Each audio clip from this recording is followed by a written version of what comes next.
I replaced my first gen AirPods Pro with the second gen a few months ago.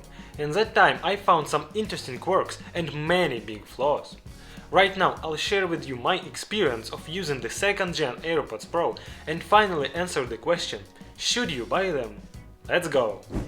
I first bought the AirPods Pro in 2019 when they got released, and I was instantly blown away. The sound quality, the ear fitment, the noise cancelling, everything was top notch. And after almost 3 years of using them, I've gotten used to that. So my expectations were high when the second gen got released, and everyone was praising them, saying how good they are. Yet when I bought them, I realized that was all a lie. The AirPods Pro 2 in reality are totally different from what everyone's saying. The first huge lie is the updated audio quality.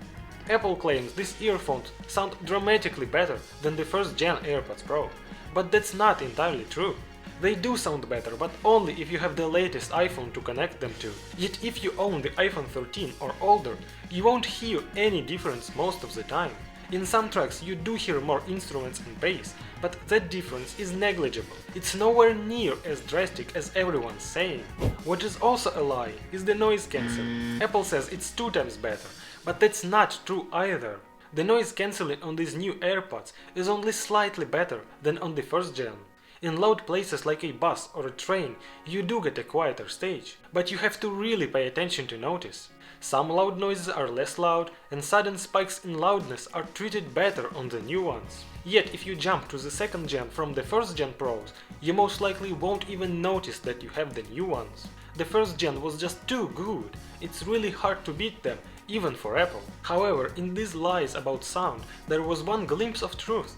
The adaptive transparency mode. Second gen Pros are claimed to filter out loud noises while still allowing you to hear the outside world. And to my surprise, this feature is noticeable. But again, with one caveat. Generally, the transparency mode works exactly the same way as on the first gen, no difference. But if there is a sudden loud noise, the feature kicks in. It does a really good job of cancelling loud sounds while you're in a transparency mode, but only if the noise is loud enough. If the noise isn't loud enough, it won't get cancelled out. For example, the sound of passing cars on the road stays just as loud on the second gen as it does on the first one. However, an ambulance with sirens does get tuned down in volume. It's a very selective feature, and you should remember that.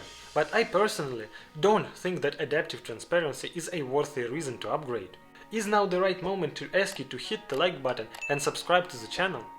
Another lie you've been told is personalized spatial audio. Wait, let me rephrase that. Another feature that's not worth upgrading is personalized spatial audio. And you know why? Because it became available on the first gen AirPods Pro as well. You get exactly the same experience here, once again. So why pay more? Apple is also lying when saying how great the new charging case is. They added a U1 chip and a speaker. Great, we'll talk about that later. But they didn't fix the biggest problem of the first gen, charging pads. Just like the first gen AirPods Pro, these AirPods don't always charge. You pop them in before going to bed and expect them to be fully charged in the morning. But when you wake up, you see that only one earpiece is actually charged. You still have to be extra careful and clean them before putting them in the charging case, so that the sweat from working out or any dirt won't get inside. However, in that ocean of lies, there still are some good things. The first such thing for me is the ability to charge via the Apple Watch charger and a MagSafe charger. It's a really nice little thing to have that partially remedies the lightning port.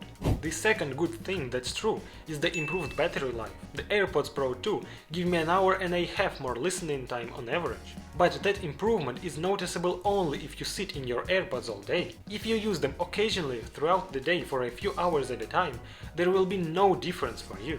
The third good thing is the U1 chip. It makes it super easy to find AirPods if I forget where I put them. In my case, that almost never happens, but that's still a nice feature. And of course, how can I ignore the touch controls? Changing the volume from the earbuds themselves is such a nice thing. It's super intuitive to use and very easy to get used to. Just swipe up and down the stem to increase and lower the volume. So easy!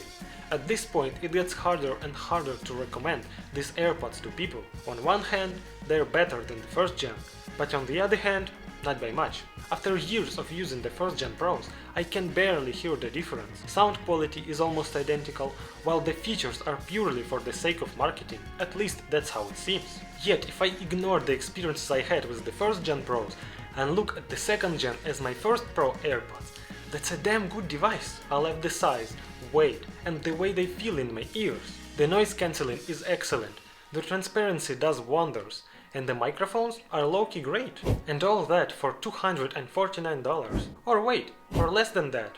At that price point, I have no reasons to not recommend getting these. But don't do it now. Wait a little. Here's why. As you know, the EU has forced Apple to switch to Type-C in all devices. The iPhones with Type-C will get announced in September, so in 1 month the AirPods Pro will get the updated case with the Type-C port, and that will be the moment to buy.